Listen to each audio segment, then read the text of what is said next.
So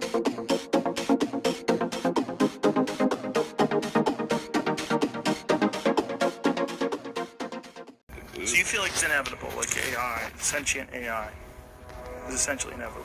Super sentient AI, yeah.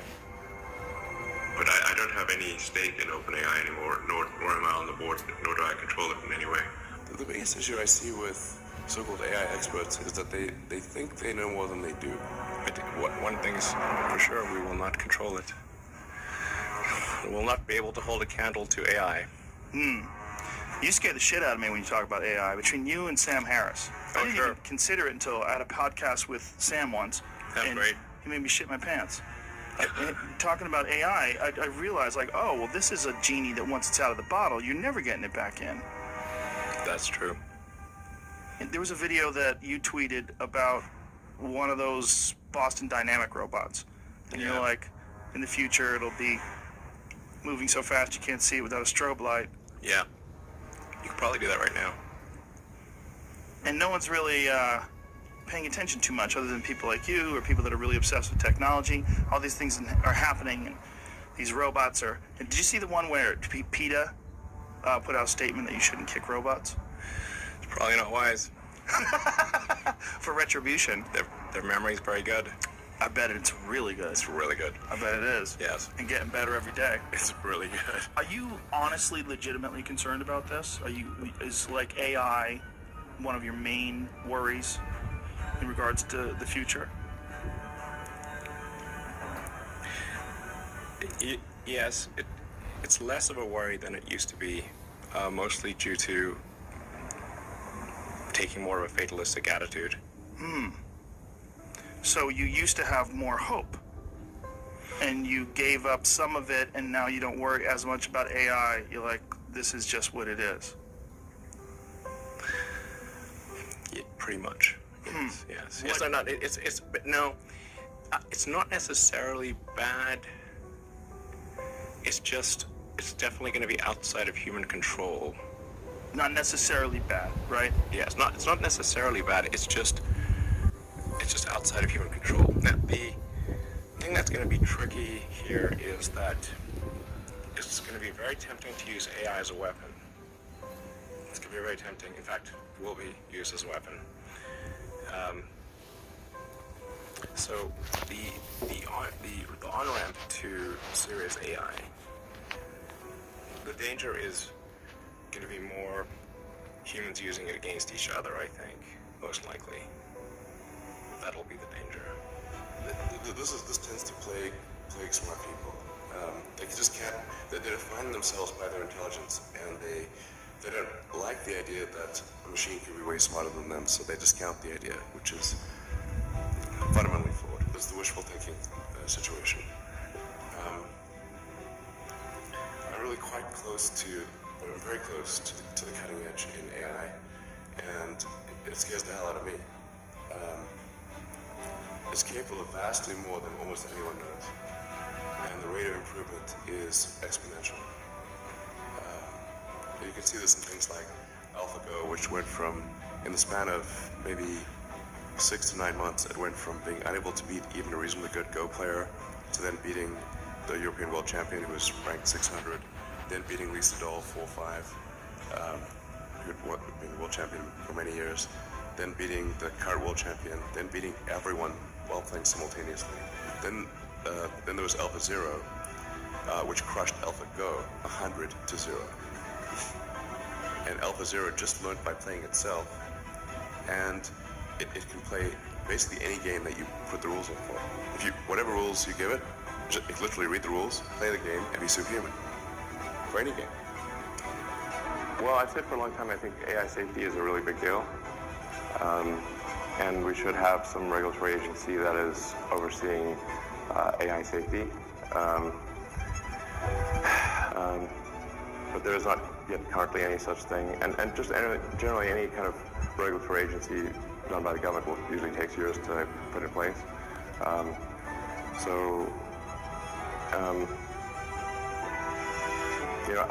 After the population collapse issue, I think AI safety is probably the second biggest threat to the future of civilization.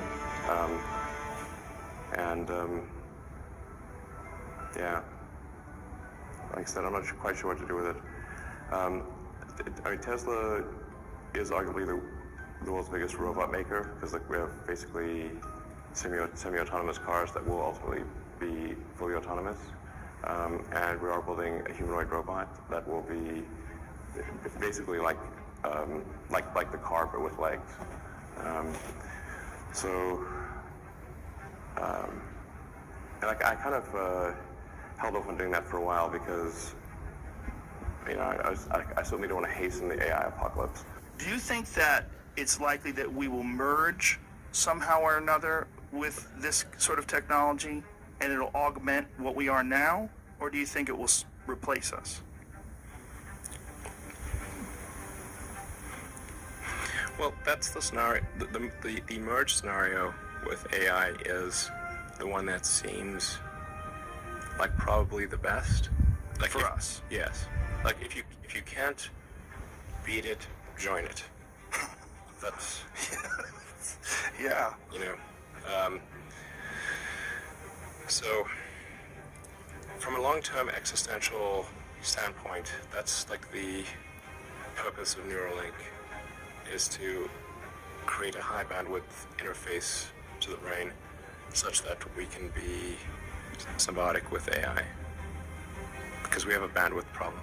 You just can't communicate through your fingers, it's too slow. And where's Neuralink at right now? I think we'll have something interesting to announce in a few months. That's at least an order of magnitude better than anything else. Probably, I think better than probably anyone thinks is possible.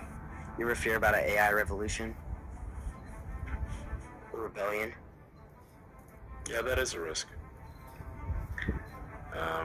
AI is advancing rapidly. That'll be on my risk list. How soon do you think that is? Something you gotta worry about now or 10 years? Probably less than 10 years. Really? For what? Robots, AIs to attack the human. Not necessarily to attack, but if you say like, when is it dangerous? When they become smarter than us, I guess. 10 years? I mean, computers are already way smarter than us in most ways.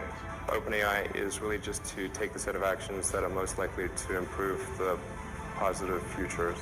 Like, you can think of like the future as a set of probability streams that branch out and then converge, collapse down to a particular event, and then branch out again.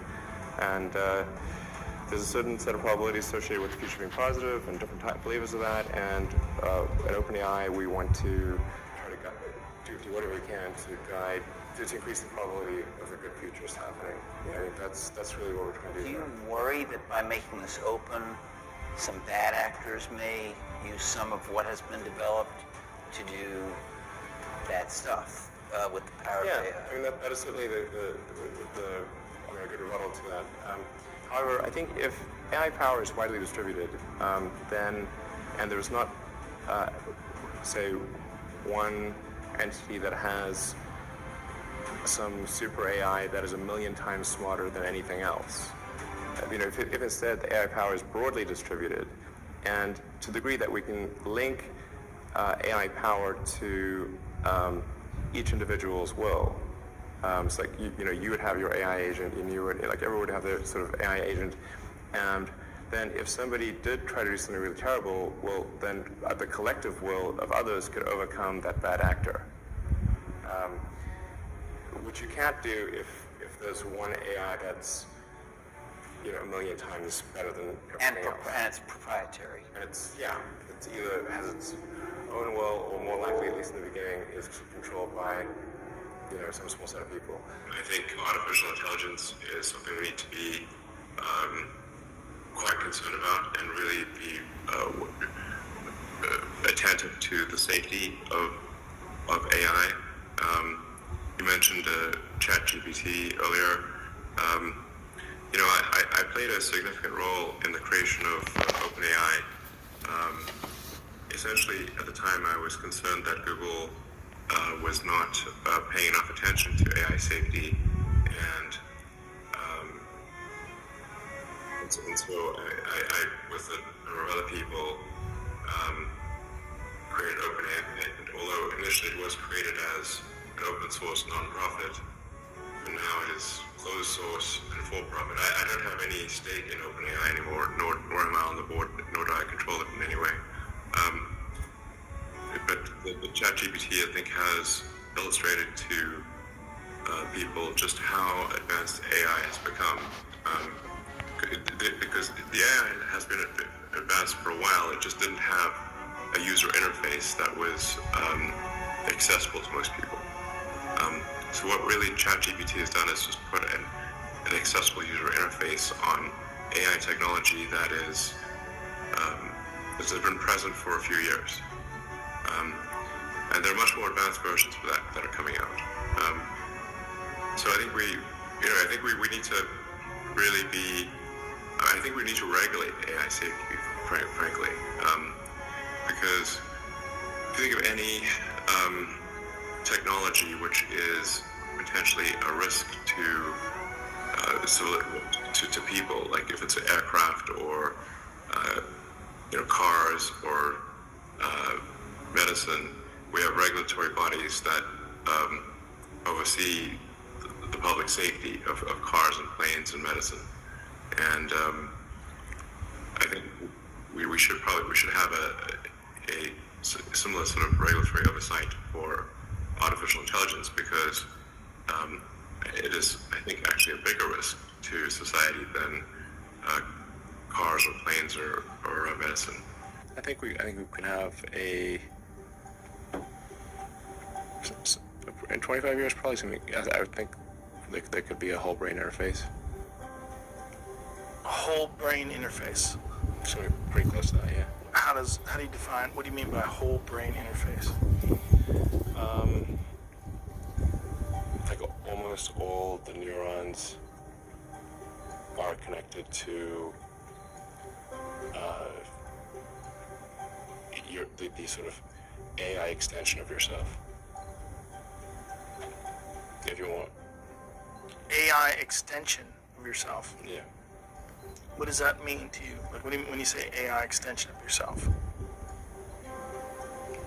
Well, like I said, you already have a computer extension of yourself in your phone, and computers and stuff. So, and now online, it's like somebody dies, there's like an online ghost, but their online stuff is still alive. That's a good way to put it. It is weird when you read someone's tweets after they're dead. Yeah. Yeah. Instagram and their stories and whatever, Facebook and stuff. That's a great way to put it. It's like an online ghost. That's very accurate. Yeah. So it would just be that more of you would be in the cloud, I guess, than in your body. More of you. Wow. Deep artificial intelligence, or what is sometimes called artificial general intelligence, where you can have AI that is much smarter than the smartest human on Earth. This, I think, is a dangerous situation. And that AI risk is that, I guess, this sort of a benign AI, and then we're able to achieve a symbiosis with that AI. Ideally, the AI, there's somebody who, I can't remember his name, but had a good suggestion for what the optimization of the AI should be, what's its utility function.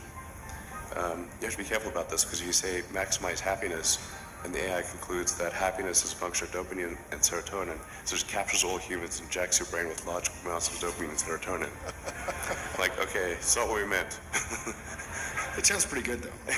Oh, you'll love it. Well, I like the definition of, like, the AI should try to maximize the freedom of action of humanity. Maximize the freedom of action. Maximize freedom, essentially. I like that definition. But we do want a close coupling between collective human intelligence and digital intelligence. Neuralink is trying to help in that regard by creating an interface between a high bandwidth interface between AI and we're already a cyborg in the sense that your phone and your computer are kind of an extension of you. Just low bandwidth input output. Exactly, it's just low bandwidth, particularly output. I mean, 2 thumbs, basically. Freedom consists of the distribution of power and despotism in its concentration.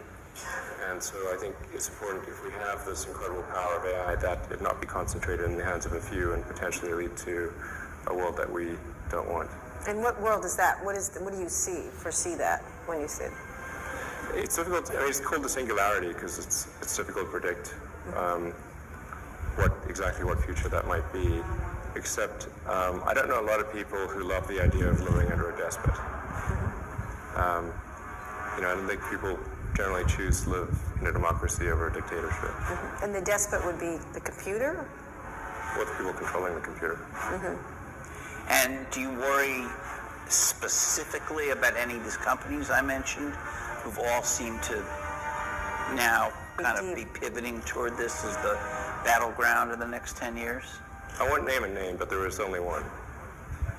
There's only one.